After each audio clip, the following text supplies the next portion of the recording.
Assalamualaikum warahmatullahi wabarakatuh. Alhamdulillahi rabbil alamin. Wabihi nasta'in ala umurid dunya waddin. Assalatu wassalamu ala asrafil anbiya'i wal mursalin wa ala alihi wa sahbihi ajmain amma ba'du. Perkenalkan, nama saya Resti Astriana, NPM 2111010125 dari Fakultas Tarbiyah dan Keguruan, Prodi Pendidikan Agama Islam, kelas I. Video ini dibuat untuk memenuhi tugas dari Bapak Dedi Irawan MAG selaku dosen pengampu mata kuliah Qiraatul Quran. Pada video kali ini, saya akan membahas tentang hukum bacaan mat. Mari kita simak videonya. Baiklah, sebelumnya apakah teman-teman sudah mengetahui apa itu mat? Definisi mat menurut bahasa artinya adalah tambahan atau memanjangkan, sedangkan secara istilah menurut ilmu tajwid dan ahli qiraat adalah memanjangkan suara bacaan huruf Al-Quran yang disebabkan adanya huruf mat dengan sesuai aturan yang berlaku. Di sini mat diklasifikasikan menjadi dua. Yang pertama ada mat tobe'i atau mat asli, dan yang kedua ada mat far'i atau mat turunan. Di sini kita akan membahas mat tobe'i terlebih dahulu. Yang pertama yaitu mat tobe'i. Mat tobe'i adalah memanjangkan bacaan karena ada mat dan tidak ada sebab yang dapat mengubah keasliannya. Huruf mat tobe'i ada 3, yaitu alif, waw, dan ya. Masing-masing memiliki panjang 2 harokat atau 2 ketukan. Ketentuan dan contoh. Yang pertama, dikatakan mat tobe'i jika apabila huruf hijaiyah berharokat fathah bertemu dengan huruf hijaiyah alif. Contohnya terdapat dalam Quran surah Al-Humazah ayat 3 yang berbunyi Bismillahirrahmanirrahim, yahsabu annama lahu ahladah. Dalam kalimat tersebut terdapat huruf mim berharokat fathah bertemu dengan huruf hijaiyah alif.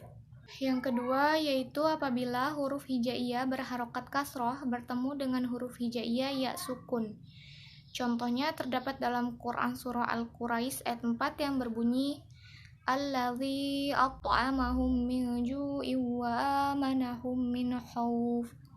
Dalam ayat tersebut terdapat kalimat alladzi, di situ kan bertemu huruf zal berharokat kasroh bertemu dengan huruf ya sukun. Yang ketiga yaitu apabila huruf hijaiyah berharokat dhammah bertemu dengan huruf hijaiyah waw sukun. Contohnya terdapat dalam Quran surah Al-Fil ayat 5 yang berbunyi faja'alahum ka'asfim ma'kul. Dalam ayat tersebut terdapat huruf kaf berharokat dhammah bertemu dengan huruf waw sukun. Selanjutnya yaitu mat far'i atau mat turunan. Mat far'i terbagi menjadi beberapa macam. Yang pertama ada mat wajib muttasil.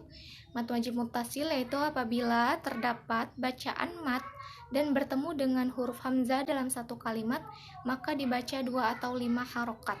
Contohnya terdapat dalam Quran surah Al-Nasr ayat yang pertama yang berbunyi Idza jaa nasrullahi wal fath.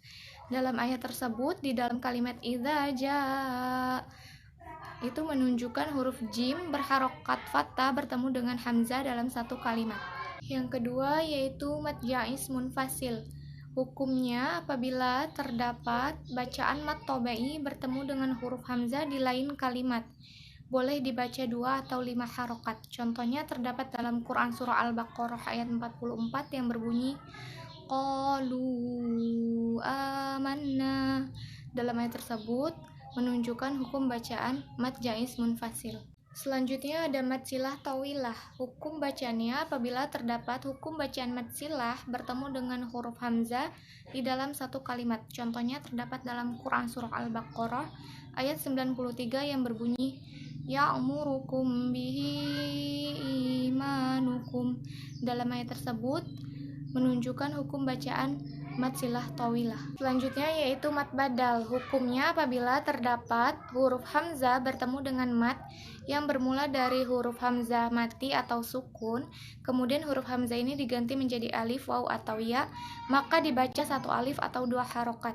Contohnya terdapat dalam Quran surah Al-Mujadalah ayat 11 yang berbunyi alladzina amanu minkum. Maka ayat tersebut menunjukkan hukum mat badal. Selanjutnya yaitu ada mat lain atau mat lin.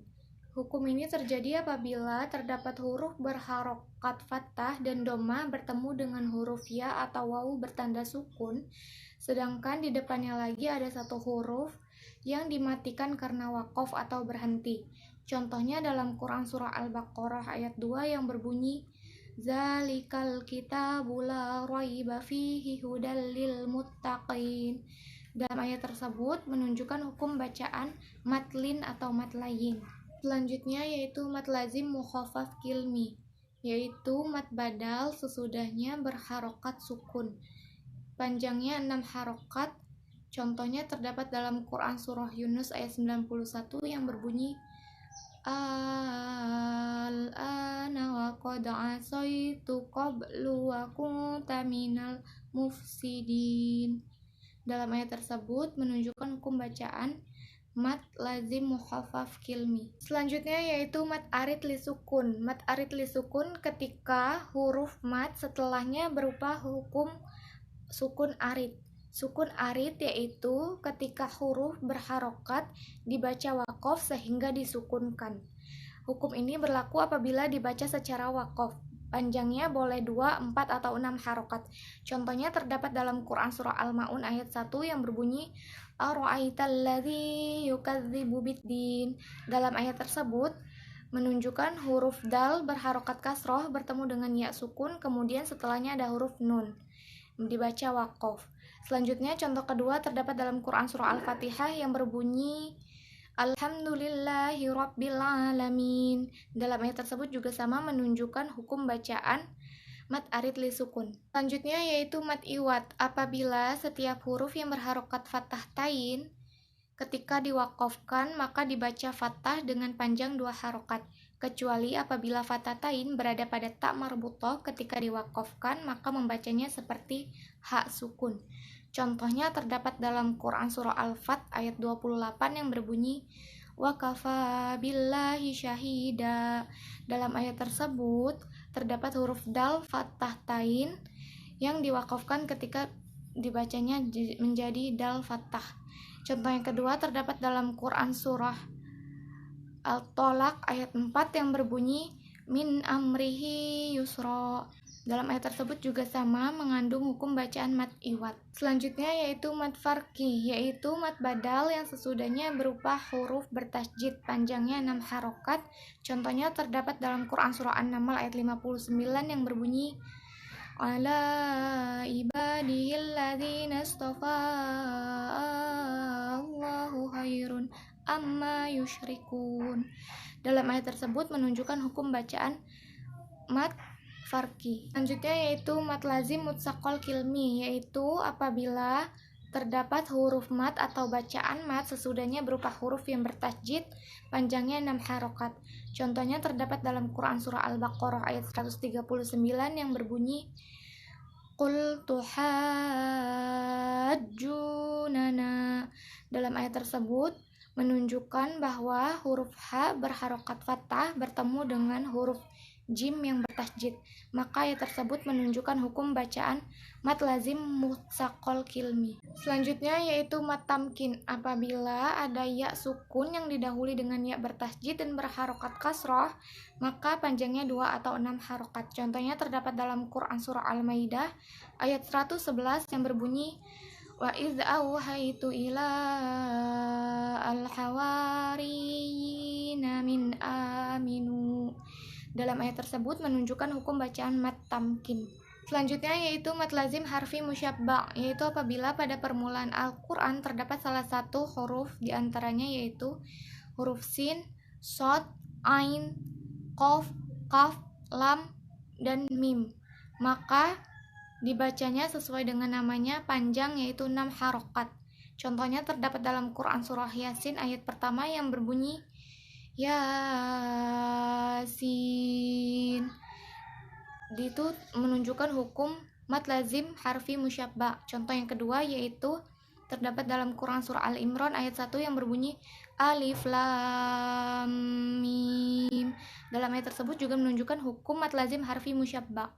Selanjutnya yaitu mat lazim harfi mukhafaf, yaitu apabila pada permulaan Al-Quran terdapat salah satu huruf yaitu huruf ha, ro, to, ha, dan ya, maka membacanya 2 harokat.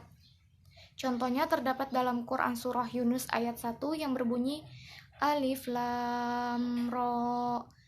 Yang contoh kedua terdapat dalam Quran Surah Toha ayat pertama yang berbunyi Toha. Maka menunjukkan hukum bacaan mad lazim harfi mukhafaf. Selanjutnya yaitu mad silah qasirah. Apabila terdapat ha dhamir dan sebelumnya terdapat huruf berharokat atau hidup, maka panjangnya yaitu 2 harokat. Contohnya terdapat dalam Quran Surah Saba ayat 8 yang berbunyi ambihi jinnah. Dan selanjutnya contohnya terdapat dalam Quran Surah Al-Baqarah ayat 64 yang berbunyi wa rahmatuhu lakuntum. Dalam ayat tersebut menunjukkan hukum bacaan mad silah qasirah. Baiklah, mungkin itu saja yang dapat saya sampaikan pada video kali ini. Apabila terdapat kesalahan, saya mohon maaf. Dan kepada Allah saya mohon ampun. Semoga bermanfaat. Sekian, terima kasih. Wallahul muwaffiq ila aqwamit thoriq. Wassalamualaikum warahmatullahi wabarakatuh. Sampai jumpa di video selanjutnya.